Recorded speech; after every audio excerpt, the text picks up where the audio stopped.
यही का नाम ये कंबोधिलाल है, पैसा ही रंगो रूप है, पैसा ही माल है।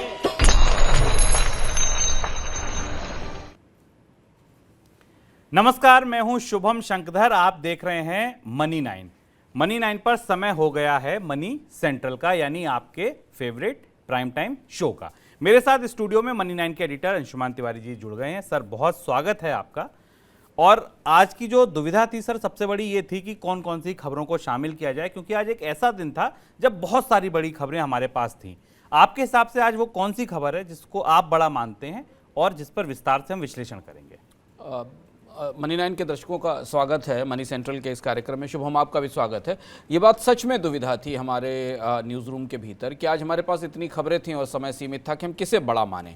और हमने और शुभम ने तय किया कि हम लोग एक एक अपनी अपनी बड़ी खबर चुनेंगे। हमारे हिसाब से सबसे बड़ी खबर, मेरे हिसाब से सबसे बड़ी खबर इस समय भारत के IT सेक्टर में जो इस्तीफों की बाढ़ आई हुई है, यानी ग्रेट रेजिग्नेशन का दौर चल रहा है। उसका क्या मतलब है? कंपनियां छोड़ क्यों रहे हैं लोग? कर्मचारी नहीं मिल रहे हैं। ऐसा भारत में पहली बार देखा गया, जबकि भारत में आमतौर पर ज़्यादा का नौकरियां कम और काम मांगने वाले लोग ज़्यादा होते हैं। ये क्या किस्सा है? ये क्या हो रहा है IT सेक्टर में? हम इस पर बात करेंगे। शुभम, आपके हिसाब से सबसे बड़ी खबर कौन सी है? सर, मेरे हिसाब से जो सबसे बड़ी खबर थी वो मेरे तजुर्बे, मेरे अनुभव के आधार पर थी कि जब वुहान में संकट आया था, वुहान में जब कोविड की शुरुआत हुई थी, तो मैंने देखा था नेहरू प्लेस मार्केट में सप्लाई की इतनी बड़ी क्राइसिस थी कि जिन लोगों को वर्क फ्रॉम होम मिला था उनको अच्छे से लैपटॉप नहीं मिल पा रहा था, और उनको अपने मन का लैपटॉप ना मिल पाने के कारण कोई भी लैपटॉप वो खरीदने के लिए मजबूर थे।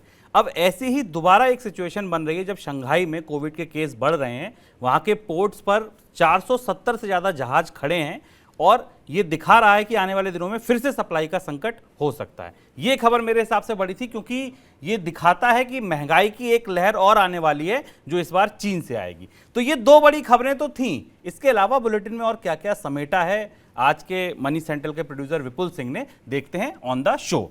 तो आज शुरुआत होगी IMF ने क्यों रख दी श्रीलंका के सामने मदद के लिए शर्त? क्यों बिगड़ गया पाकिस्तान के अंदर का माहौल? विदेशी मुद्रा भंडार पर क्यों उभर रही हैं चिंताएं? अभी तो बीमा की महंगाई शुरू हुई है। चीन से आ रही है महंगाई की एक और लहर, और IT कंपनियों का भी लेंगे आज के कार्यक्रम में हाल। आज रूस से शुरुआत नहीं है सर, जो रोज होती थी। आज वहां से कोई बड़ा अपडेट नहीं है। हाँ, रूस से कोई बड़ा अपडेट नहीं है। और कल रूस पर हमने विस्तार से चर्चा की थी और बहुत सारे लोगों की उस पर प्रतिक्रिया आई है। हमने बताने की कोशिश की थी कि रूस में कितना दम है और वो उस युद्ध में कब तक टिकेगा। लेकिन आज हमारे पास हमारे पड़ोस की काफ़ी बड़ी खबरें हैं जिन पर हम बात करते हैं। चलिए, रूस नहीं है तो श्रीलंका है, पाकिस्तान है। पहले कोविड और फिर रूस यूक्रेन युद्ध ने दुनिया भर की अर्थव्यवस्थाओं का गणित बिगाड़ दिया, और श्रीलंका जैसे देश ने तो डिफॉल्ट करना भी शुरू कर दिया। ऐसी स्थिति में IMF और विश्व बैंक ने दुनिया भर के उभरते हुए बाजारों पर बढ़ते कर्ज को लेकर चिंता जाहिर की है। विश्व बैंक के अध्यक्ष मालपास ने कहा कि विकासशील देशों के कर्ज नए तरीके से रीस्ट्रक्चर करने की जरूरत है, क्योंकि चीन से लिए गए कर्जों पर कोई पारदर्शिता नहीं है। इस बीच IMF ने कंगाली के दौर से गुजर रहे श्रीलंका को बेल आउट पैकेज से पहले कर्ज को रीस्ट्रक्चर करने के लिए कहा है। श्रीलंका को आर्थिक संकट से निकलने के लिए तमाम देशों से लगातार मदद मिले, इसके लिए श्रीलंका अपनी कोशिश कर रहा है। उधर पाकिस्तान, जो हमारा दूसरा पड़ोसी मुल्क है, वहां IMF से मदद को जारी रखने की अपील की गई और यह आश्वासन दिया है वहां की नई सरकार ने कि हम खर्चों में कटौती करेंगे और टैक्स में बढ़ोतरी भी करेंगे। सर, पहला सवाल श्रीलंका पर कि श्रीलंका को मदद मिले, इसके लिए IMF ने उसके सामने शर्त क्यों रख दी? शुभम, श्रीलंका डिफॉल्ट हो गया था, इस बात की घोषणा हो चुकी है, जिस पर हम मनी सेंट्रल में चर्चा कर चुके हैं। अब श्रीलंका का जो सबसे बड़ा और महत्वपूर्ण अपडेट है और जो भारत और साउथ एशिया के लिए एक चिंता की वजह बन सकता है, वो ये कि श्रीलंका ने IMF से $4 बिलियन की एक शॉर्ट टर्म क्रेडिट सपोर्ट मांगा था। जब तक कि वो अपने डिफॉल्ट को और सारिन डेट को ठीक कर सके, तब तक उसे शॉर्ट टर्म $4 बिलियन की ज़रूरत थी, जिससे कि वो पेट्रोल डीजल खरीद सके, वो अपने बाकी बिल चुका सके, कोयला आ सके, तो जो तत्काल क्राइसिस है बिजली की, फ्यूल की, वो ठीक हो सके। श्रीलंका से आईएमएफ ने कहा है कि पहले आप अपने सॉवरेन डिफॉल्ट की रिस्ट्रक्चरिंग की प्रोसेस शुरू करिए, या जो आपका कर्ज है उसको रिस्ट्रक्चर करने का प्रयास शुरू करिए। और ये लगभग 51 बिलियन डॉलर के आसपास का विदेशी कर्ज श्रीलंका पर है, और ये सबसे मुश्किल, सबसे कठिन काम है। यहाँ पर कोई भी देश जब सॉवरेन डेट की रिस्ट्रक्चरिंग में जाता है तो आपको मर्चेंट ऑफ वेनिस के वो सूदखोर महाजन याद आ जाते हैं, जिनके बारे में शेक्सपियर ने अपने नाटक में लिखा है कि वो जो पाउंड ऑफ फ्लेश आपसे मांगते हैं। कर्ज को रिस्ट्रक्चर करना, सॉवरेन डेट बोरोइंग को रिस्ट्रक्चर करना दुनिया का सबसे कठिन काम है, और देशों को इसमें बहुत लंबा समय लगता है। इसमें दो ही तरह से रिस्ट्रक्चर हो सकता है, और श्रीलंका के वित्त मंत्री ने कहा भी है कि अगर रिस्ट्रक्चर करना चाहते हैं तो या तो जो क्रेडिटर हैं वो हेयर कट लें, नुकसान उठाएं, और या फिर लंबा पेमेंट शेड्यूल हमको अलाउ करें। दोनों ही परिस्थितियों में श्रीलंका की अर्थव्यवस्था पर गहरा असर पड़ेगा, क्योंकि अगर लंबा पेमेंट शेड्यूल मांगेंगे जो कि क्रेडिटर्स मुश्किल से देते हैं, तो श्रीलंका के लिए भविष्य में अंतर्राष्ट्रीय बाजारों से पैसा उठाना मुश्किल हो जाएगा। और अगर वो हेयर कट की बात तैयार करते हैं तो श्रीलंका को अपनी एसेट्स सामने रखकर ये डील करनी पड़ेगी। आईएमएफ ने कहा है कि पहले श्रीलंका अपनी रिस्ट्रक्चरिंग की बात शुरू करे, कर्ज के दोबारा भुगतान के लिए बात करना शुरू करे, उसके बाद ये 4 बिलियन डॉलर की तात्कालिक सहायता दी जाएगी। इस प्रक्रिया में शुभम 6 महीने का समय कम से कम लग सकता है। और अब श्रीलंका की पूरी सरकार सारी कूटनीतिक व्यवस्था के तहत इस कोशिश में लगी है कि तत्काल 2-3-4 बिलियन डॉलर की सहायता मिले, जिससे तुरंत का संकट दूर हो सके, क्योंकि ये खींचतान, कर्ज को रिस्ट्रक्चर करने की खींचतान लंबी चलने वाली है। भारत ने भी अंतर्राष्ट्रीय मंचों पर श्रीलंका को मदद की और कहा है कि आईएमएफ से श्रीलंका को तत्काल बेल आउट या मदद मिलना चाहिए। सर, अगला सवाल पाकिस्तान पर। पाकिस्तान में जिस तरीके के हालात बन रहे हैं, नई सरकार आ गई है, उसने कहा है कि हम टैक्स बढ़ाएंगे, खर्चों को कम करेंगे, उसके बाद वहां किस तरीके के हालात बनते दिख रहे हैं? पाकिस्तान का विदेशी मुद्रा भंडार 10.8 बिलियन डॉलर यानी करीब 11 बिलियन डॉलर के आसपास घटकर आ गया, और अचानक भारत के आसपास की सारी अर्थव्यवस्थाओं में, श्रीलंका, पाकिस्तान और नेपाल सब जगह विदेशी मुद्रा का संकट बढ़ता दिखाई दे रहा है। सरकार वहां बदली है, नए वित्त मंत्री ने एक तरह से वाशिंगटन को में आईएमएफ को इस बात का भरोसा दिलाया है कि वो डेवलपमेंट एक्सपेंडिचर कम करेगा, पाकिस्तान अपने यहाँ पेट्रोल डीजल की कीमतें बढ़ाएगा, खर्च कम करेगा। वहाँ के विदेश मंत्री आईएमएफ के साथ बातचीत के लिए आगे जाने वाले हैं, और शायद एक राउंड की बातचीत आईएमएफ के साथ 6 बिलियन डॉलर की जो सहायता फंसी है आईएमएफ से, वो शुरू होगी।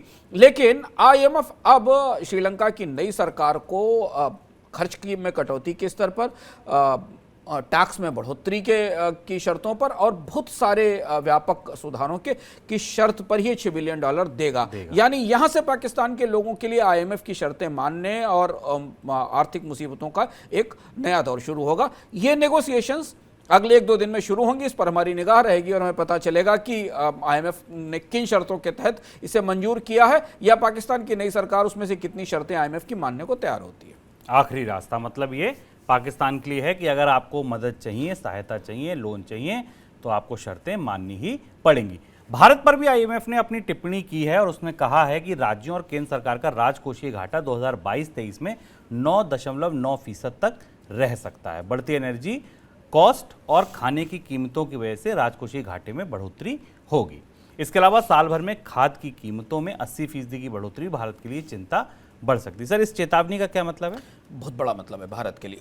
भारतीय अर्थव्यवस्था में भारत का राजकोषीय घाटा जीडीपी के लगभग 10% के आसपास रहेगा, और इसमें केंद्र और राज्य का घाटा है। और हमें ध्यान रखना होगा, शायद हम यहाँ याद दिला सकते हैं कि हमने मनी सेंट्रल में इकोनॉमिकम में भारत के राजकोषीय घाटे के ऊपर और भारत के कर्ज के ऊपर एक पूरा शो किया था, क्योंकि आईएमएफ ने दिसंबर में भारत को यह भी बताया था कि भारतीय सरकारों का, यानी केंद्र और राज्य सरकारों का कुल कर्ज जीडीपी के 90% के आसपास पहुंच गया है। इस कर्ज में जो ऑफ बजट बोरोइंग से वो शामिल नहीं है, इस कर्ज में जो पीएसयूज के कर्ज हैं वो शामिल नहीं है, और इस कर्ज में जो डोमेस्टिक डेट है, इंडिविजुअल डेट, कारपोरेट का डेट, ये शामिल नहीं है। ये केवल सरकार के कर्ज की बात है।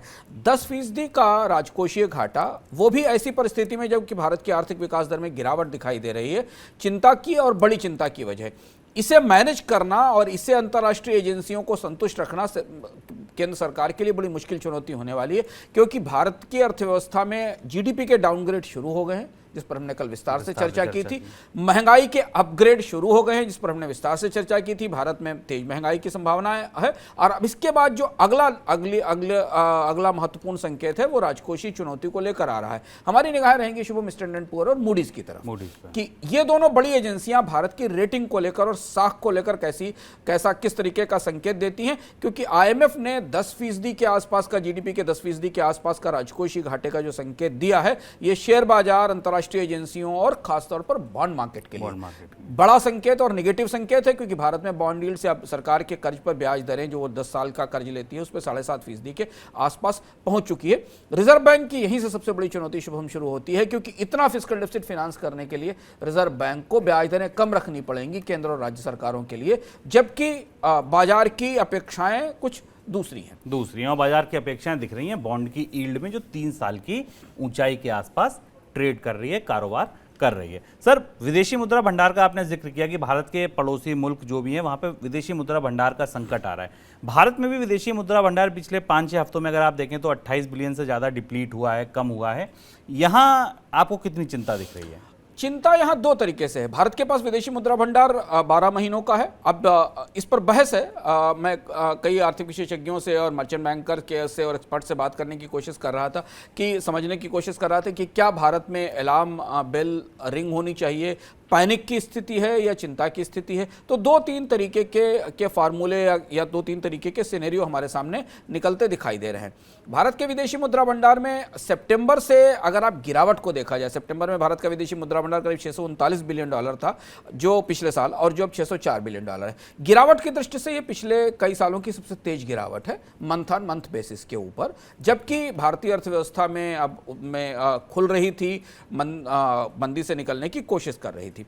दूसरी चीज, इस गिरावट का स्ट्रक्चर लोगों को ज्यादा चिंता कर रहा है। 12 महीने का विदेशी मुद्रा भंडार होना हमारे लिए राहत की बात है, पर 2 बड़ी चीजें इसमें महत्वपूर्ण है। इस विदेशी मुद्रा भंडार को बढ़ाने में गिरावट को प्रेरित करने वाली 2 चीजें हैं। एक, अंतर्राष्ट्रीय बाजार में ब्याज दरों में बढ़ोतरी, क्योंकि डॉलर मजबूत हो रहा है, डॉलर इंडेक्स मजबूत हो रहा है, अमेरिका में ब्याज दरें बढ़ रही हैं और आगे बढ़ती रहेंगी। सिनेरियो 1। सिनेरियो 2, कच्चे तेल की कीमतें $100 से ऊपर हैं और $113, $114, $115 तक जाएंगी, और अगर अगस्त में रशिया के तेल पर प्रतिबंध लगाया गया और ओपेक ने तेल की सप्लाई नहीं बढ़ाई तो ये कीमतें $120-130 के आसपास जा सकती हैं। इस बात की संभावना है, और इसी पर सारी चीजें निर्भर हैं कि अगर तेल की कीमतें, कच्चे तेल की कीमतें $115-120 से ऊपर जाती हैं, यानी $140 के रेंज में जाती हैं, तो फिर विदेशी मुद्रा भंडार की गिरावट निश्चित तौर पर बड़ी चिंता की वजह बन सकती है, बड़ी चिंता की वजह मानी जा रही है।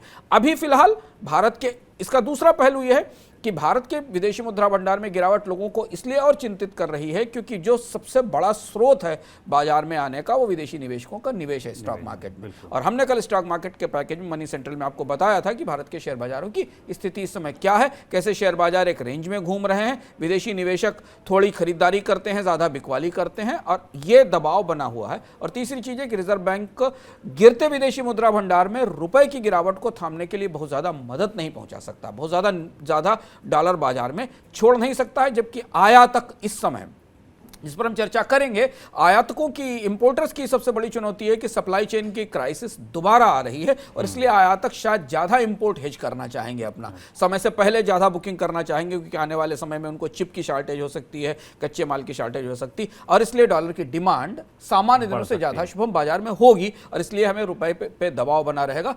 अगर आप ट्रेड करते हैं या रुपए से समझते हैं या निर्यात करते हैं या उससे जुड़े हुए हैं, तो रुपए की कीमत पर जरूर करीब से निगाह रखिए, क्योंकि में तेज उतार चढ़ाव की संभावना है। बिल्कुल। चलिए, श्रीलंका, पाकिस्तान, भारत के बाद चलते हैं चीन।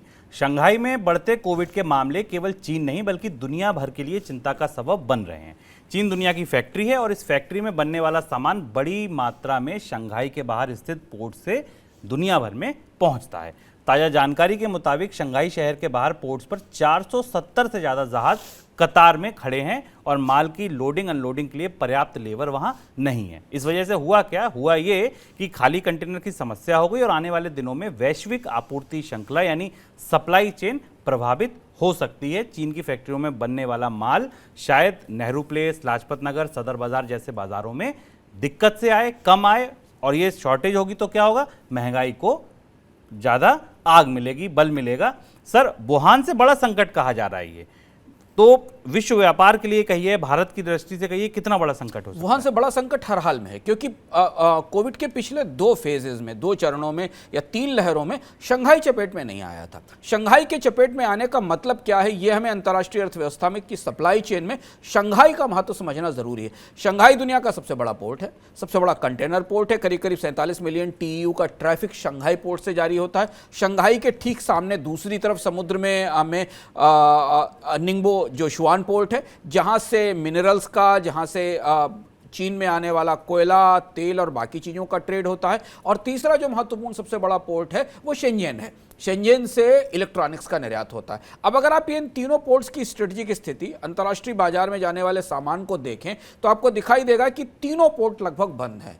तीनों बड़े पोर्ट, एक जगह से इलेक्ट्रॉनिक्स और कंपोनेंट्स का ट्रेड होता है, एक जगह से बाकी चीज़ों का ट्रेड होता है और एक जगह से चीन में जो सामान आता है वो दिखता है।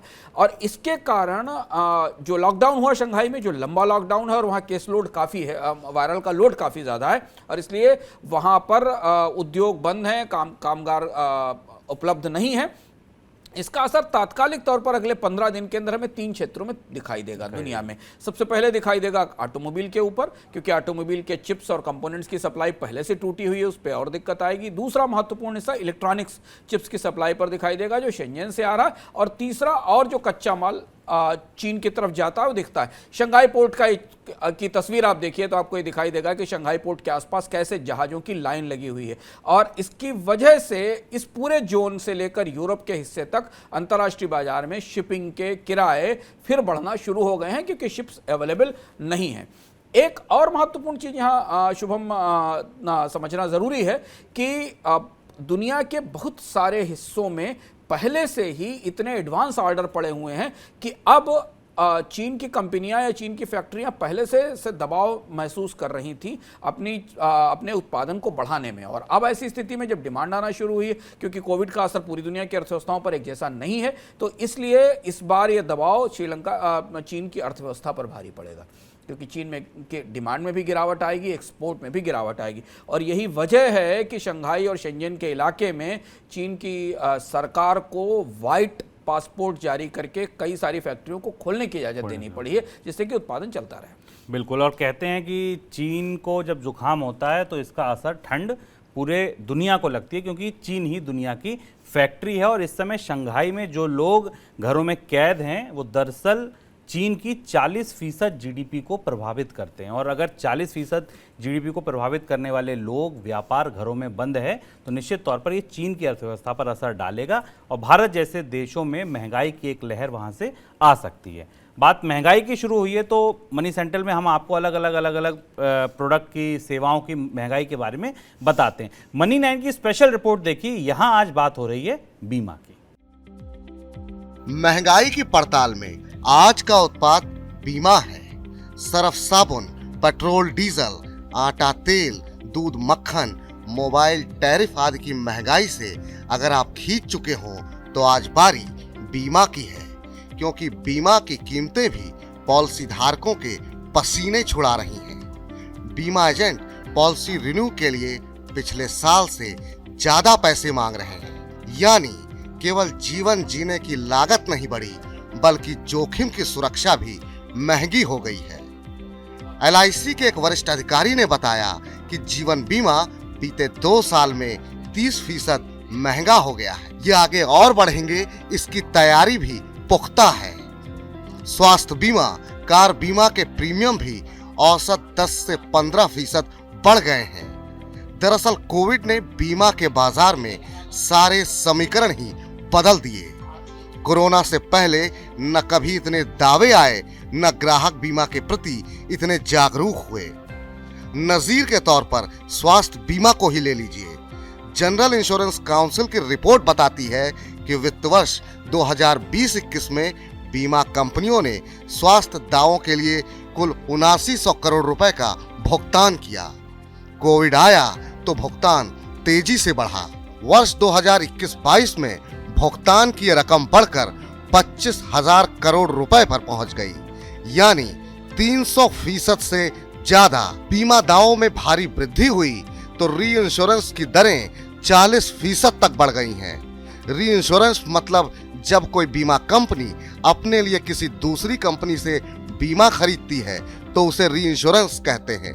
जैसे बैंकों का बैंक रिजर्व बैंक, ऐसे ही बीमा कंपनियों का बीमा करने वाली कंपनी री इंश्योरेंस कंपनी। अब जब बीमा कंपनियों के लिए प्रीमियम बढ़ा तो वो ग्राहकों तक पहुंचाएंगी ही।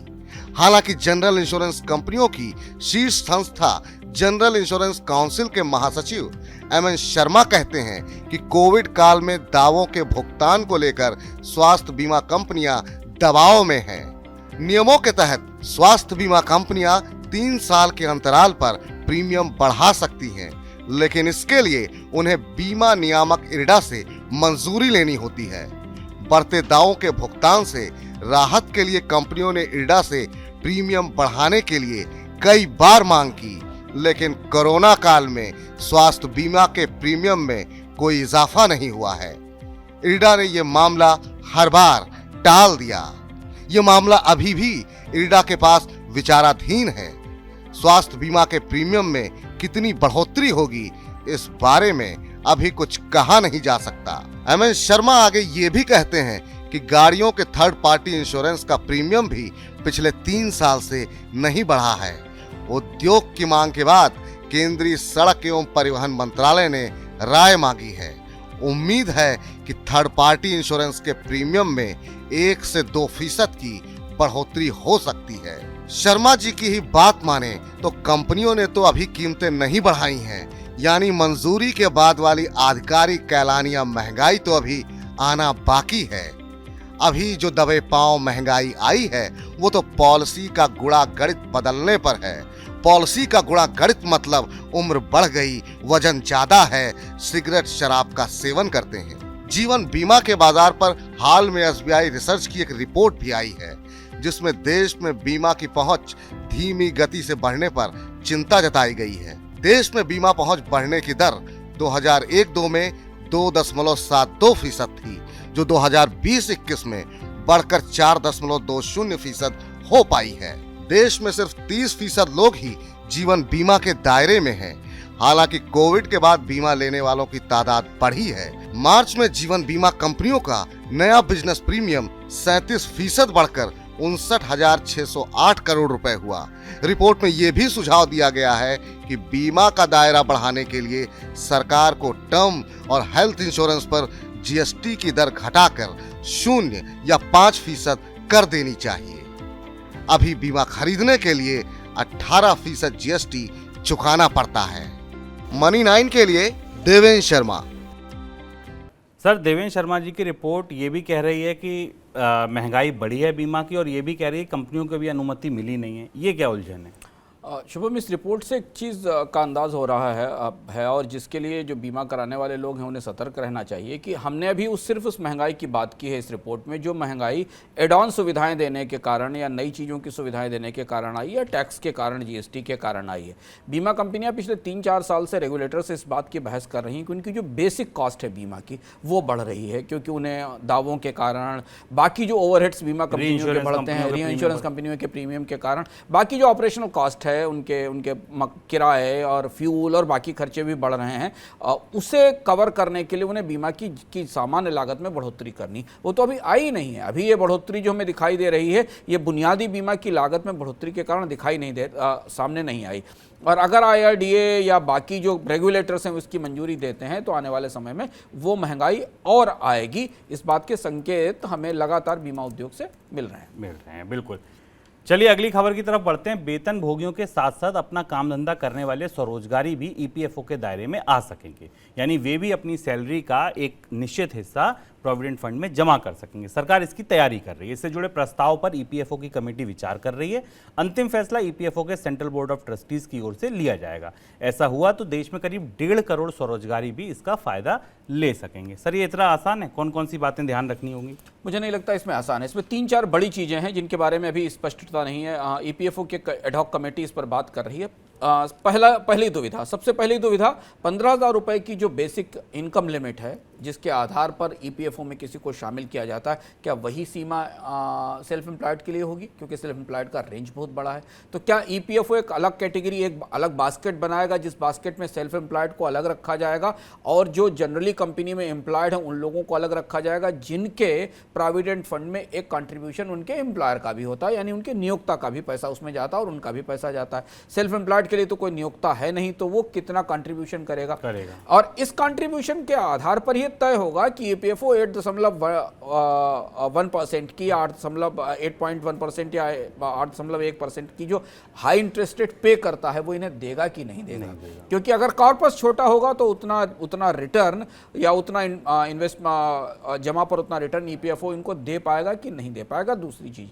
और तीसरी चीज ये कि ईपीएफओ के पूरे स्ट्रक्चर में जिस तरीके की भुगतान की प्रक्रिया बाकी कर्मचारियों के लिए है, वो भुगतान की प्रक्रिया इन पर भी लागू होगी कि नहीं होगी। तो ये तीन बड़ी चीजें इसमें स्पष्ट होना जरूरी है। चूंकि ईपीएफओ या provident fund, employee provident fund एक डुअल कंट्रीब्यूशन स्कीम है जिसमें नियोक्ता और कर्मचारी दोनों पैसा लगाते हैं, स्वरोजगारी इसमें कहां से फिट होंगे ये अभी जानना जरूरी है और ये स्पष्ट नहीं है। एक चर्चा और प्रस्ताव में चल रही है कि ईपीएफओ में जो वेतन की सीमा उसे 15,000 से बढ़ाकर 25,000 भी किया जा सकता है, यानी कि और कुछ और ऐसे उद्योग या ऐसे कारोबार जो अगर ईपीएफओ में शामिल हो सकते हैं तो वो उनके बाद उनको भी इसमें प्रवेश मिल सके। लेकिन एक महत्वपूर्ण सुधार होने वाला है, ईपीएफओ इस मामले में शायद जल्दी विस्तृत दिशा निर्देश जारी भी करेगा।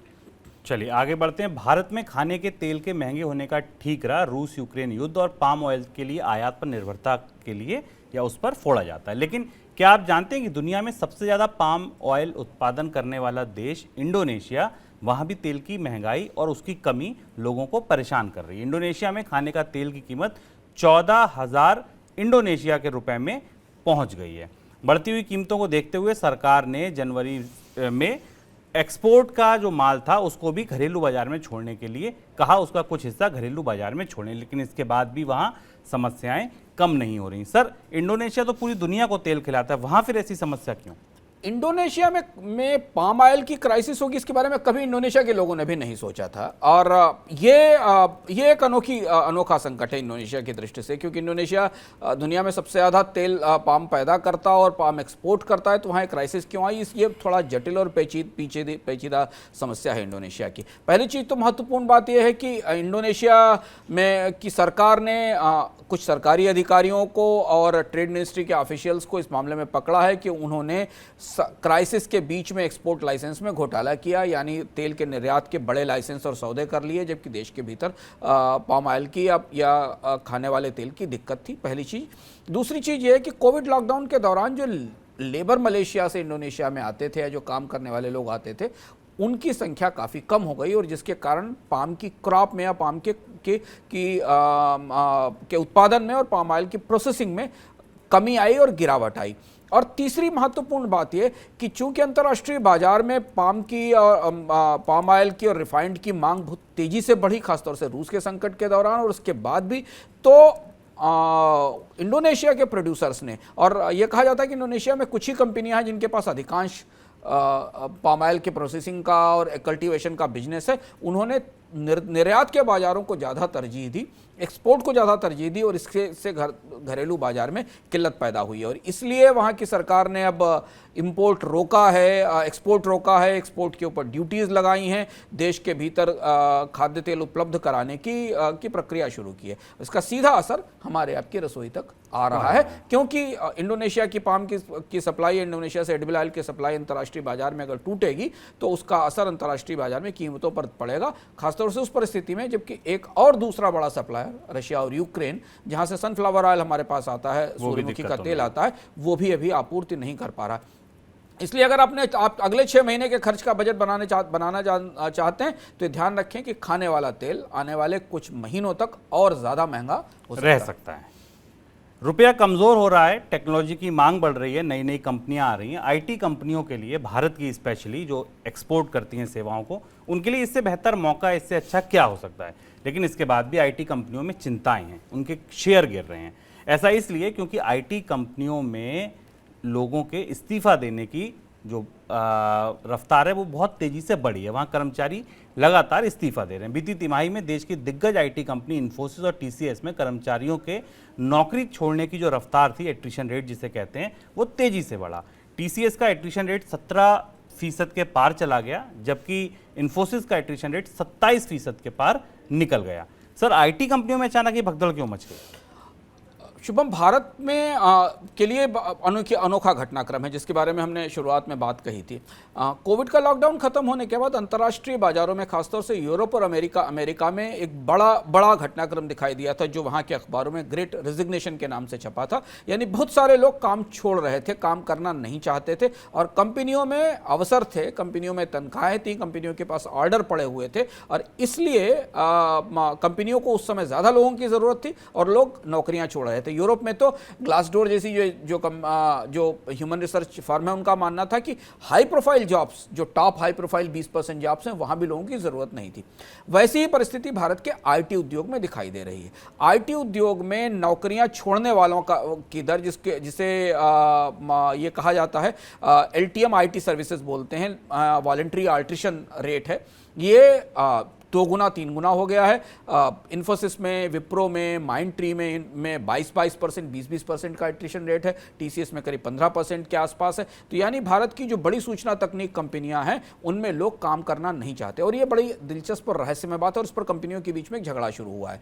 इसकी 2-3 वजह निकलकर सामने आ रही हैं। पहली महत्वपूर्ण वजह सामने आ रही है कि छोटी आईटी कंपनियों को या छोटे स्टार्टअप्स को इस दौरान मौका मिला, और वो बहुत अच्छी सैलरी ऑफर कर रहे हैं, पे स्केल ऑफर कर रहे हैं, और एक्सपर्ट्स को अपनी तरफ खींच रहे हैं, जो इन कंपनियों में आमतौर पर एक पे स्केल के स्ट्रक्चर में नीचे के स्तर पर रहते हैं, और इसलिए वो अपॉर्चुनिटीज लोगों को लेके जा रही हैं। दूसरी महत्वपूर्ण बात, कुछ और भी हमारे पास जो HR सर्वे आए, उसमें उनका मानना यह है कि 51% लोगों ने माना है कि वो अपने करियर के मौजूदा व्यवस्था से संतुष्ट नहीं है, वो अब आगे कुछ नए करियर के काम शुरू करना चाहते हैं या ज़्यादा पढ़ाई करना चाहते हैं, इसलिए वो अपने रेगुलर जॉब से अब से बाहर जा रहे हैं। लेकिन इनमें सबसे ज़्यादा लोगों का मानना है कि कंपनसेशन और सैलरी पैकेजेस एक बड़ा इशू है। 55% लोगों का, ये मेजन का और सर्वे, और 56% के आसपास लोग ये मान रहे हैं इन सर्वेज में कि उनके मौजूदा सैलरी या उनके मौजूदा वेतन स्तर अच्छे नहीं हैं, और इसीलिए उन्हें दूसरी जगह जाना चाहिए। अब यहां दुविधा जो आईटी कंपनियों की, इन्फोसिस, टीसीएस,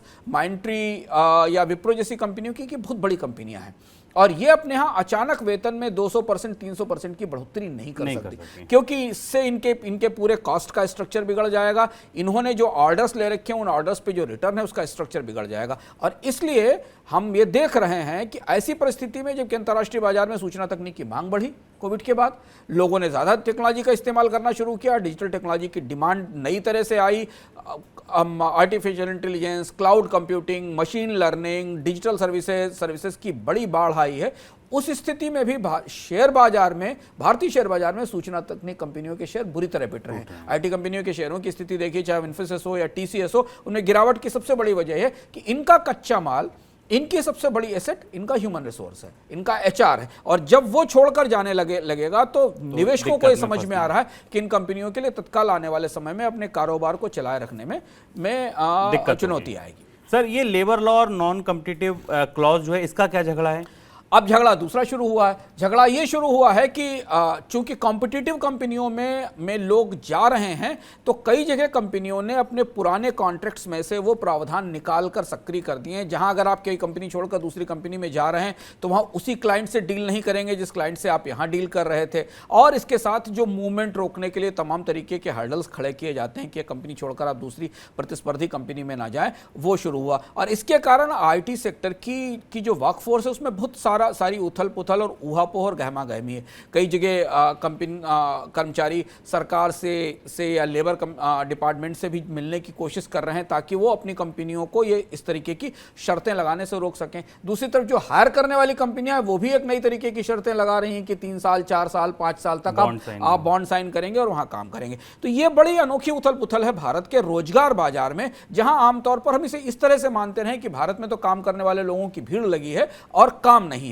यहां काम उपलब्ध हैं, अच्छी तनख्वाहें उपलब्ध हैं, पर आईटी सेक्टर एक दूसरी तस्वीर बता रहा है कि यहाँ काम करने वाले लोग बड़ी कंपनियों में नहीं, इन्फोसिस, टीसीएस, माइंडट्री या विप्रो जैसे ब्रांड जहाँ काम करना लोगों का सपना होता था, जहाँ लोगों के जीवन की सबसे बड़ी उपलब्धि होती थी कि हम इतने बड़े ब्रांड में काम करें, वहाँ से वो छोड़कर छोटी कंपनियों में, स्टार्टअप में जा रहे हैं। और वजह सबसे बड़ी शायद सैलरी और वेतन के स्ट्रक्चर हैं।